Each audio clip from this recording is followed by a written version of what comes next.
bëhet fjalë për luftën e Bedrit, shumë shqiptar, po edhe shumë musliman këtë anë në botës, e din filmin The Message. Film shumë i njohur, i vjetër, 30-40 vite, që e ka bërë regjisori Muhammed Aka nga Siria me prardhje siriane. Sa ka të vërtetë në atë film, apo a ka dhe nuk ka të vërtetë?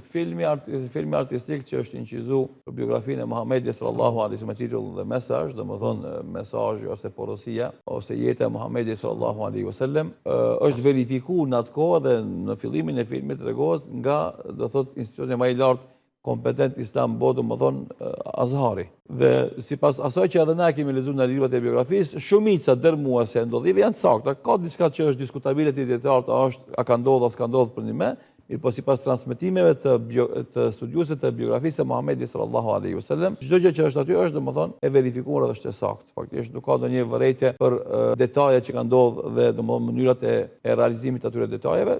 Shumica dërmuese domethënë e tëra është e konfirmuar në librat e historisë islame dhe është e verifikuar sipas institucioneve islame. Nuk ka asnjë send domethënë që mund të thuhet si vetë. Tash janë disa tema diskutabile, po nga këndvështrimi i ulemave të hadithit, jo nga këndvështrimi i dietarëve të historisë islame.